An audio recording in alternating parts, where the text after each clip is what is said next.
Hello दोस्तों, तो इस वीडियो में हम जोड़ने वाले हैं टाइप्स ऑफ कार्बन यानी कार्बन के प्रकार के बारे में। कार्बन कितने प्रकार के होते हैं उन्हीं के बारे में इस वीडियो में जानेंगे। तो वीडियो को शुरू करते हैं। तो यहाँ पे सबसे पहले लिखे हैं टाइप्स ऑफ कार्बन यानी कार्बन के प्रकार। आखिर कार्बन कितने प्रकार के होते हैं उनके बारे में जानेंगे। तो कार्बन जो है वो 4 प्रकार के होते हैं, जिसमें इसकी पहला है primary carbon, secondary carbon, tertiary carbon और क्वाaternary कार्बन। यानी कार्बन 4 प्रकार के होते हैं, पहला प्राइमरी, सेकेंडरी, टर्सरी और क्वाaternary। कार्बन के टोटल 4 प्रकार और ये चारों का नाम है यहाँ पे। अब हम जानेंगे बारी बारी से कि प्राइमरी कार्बन किसे कहते हैं, सेकेंडरी कार्बन किसे कहते हैं, टर्सरी किसे कहते हैं और क्वाaternary कार्बन किसे कहते हैं उनके बारे में। तो पहला है यहाँ पे प्राइमरी कार्बन। प्राइमरी का मतलब हुआ प्राथमिक यानी पहला कार्बन। प्राइमरी का मतलब ही होता है पहला, यानी प्राइमरी कार्बन का मतलब है यहाँ पे वैसा कार्बन जो एक अलग कार्बन से जुड़ा हो, उसे प्राइमरी कार्बन कहते हैं। यानी कि ये जो प्राइमरी कार्बन है वो अगर एक कोई कार्बन है यहाँ पे तो इसमें एक ही को कार्बन जुड़ा रहेगा, उसे कहेंगे प्राइमरी कार्बन। अगर हम यहाँ पे सेकेंडरी कार्बन का, सेकेंडरी का मतलब होता है 2, टर्सरी का मतलब 3, क्वाaternary का मतलब 4। तो यानी कि सेकेंडरी की बात करेंगे तो एक को कार्बन में कम से कम 2 को कार्बन जुड़ा होना चाहिए, इसे हम कहेंगे सेकेंडरी कार्बन। अब हम अगर बात करें, ये हो गया सेकेंडरी, ये होगा फर्स्ट यानी कि प्राथमिक कार्बन, जिसे हम प्राइमरी कार्बन कहेंगे। अब अगर बात करेंगे टर्सरी कार्बन का, तो टर्सरी कार्बन का मतलब है कि एक कार्बन में कम से कम 3 को कार्बन जुड़ा होना चाहिए, 1 2 3 इस तरह से। तो यहाँ पे हम इस तरह से कार्बन लिखेंगे।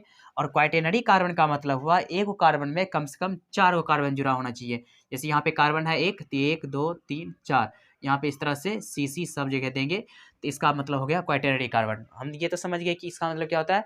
अब इसका परिभाषा भी जान लेते हैं। प्राइमरी कार्बन में हम बोले हैं वैसा कार्बन जो एक अलग कार्बन से जुड़ा हो, उसे हम कहेंगे प्राइमरी कार्बन। तो यहाँ पे एग्जांपल के तौर पे एक कार्बन में से एक कार्बन को जोड़ दिए हैं तो इसे कहेंगे प्राइमरी कार्बन। यहाँ पे सेकेंडरी कार्बन, तो इसमें हम बोले हैं वैसा कार्बन जो 2 अलग कार्बन से जुड़ा हो, उसे सेकेंडरी कार्बन कहेंगे। यहाँ पे C है एक कार्बन, इसी में हम 2 कार्बन को जोड़ दिए, 1 और 2 कार्बन को। इसी प्रकार से हम अब जानेंगे आगे टर्सरी कार्बन और क्वाaternary कार्बन के बारे में।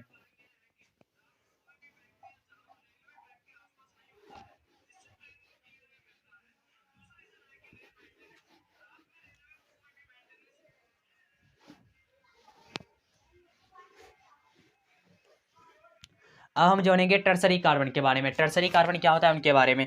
सबसे पहला है यहाँ पे 3 नंबर दे के लिखेंगे टर्सरी।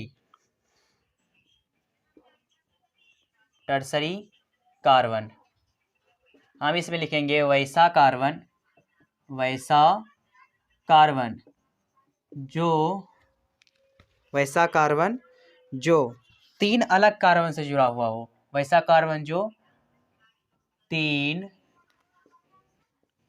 अलग कार्बन से जुड़ा हुआ हो, अलग कार्बन से जुड़ा हो, उसे टर्सरी कार्बन कहेंगे, उसे टर्सरी कार्बन कहते हैं। इसमें हम क्या समझे कि टर्सरी कार्बन में कि वैसा कार्बन जो 3 अलग कार्बन से जुड़ा हुआ, जैसे यहाँ पे एक कार्बन है, इसमें 3 को कार्बन इस तरह से जोड़ देंगे, इसे कहेंगे टर्सरी कार्बन। अब चौथा है क्वाaternary। क्वाaternary कार्बन, इसमें हम लिखेंगे वैसा कार्बन, वैसा कार्बन जो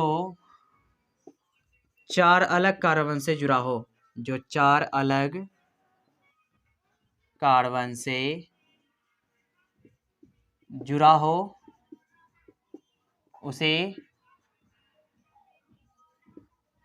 क्वाaternary कार्बन कहेंगे। क्वाaternary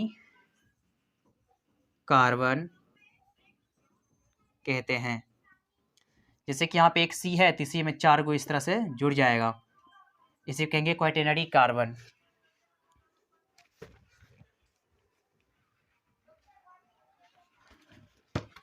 यहाँ पे तो हम देख लिए कि टर्सरी कार्बन में क्या है कि एक कार्बन में कम से कम 3 कार्बन जुड़ा होना चाहिए, और क्वाaternary कार्बन में है टोटल एक कार्बन में 4 कार्बन जुड़ा होना चाहिए। अगर आपको वीडियो पसंद आए तो चैनल को लाइक, कमेंट से सब्सक्राइब जरूर करें।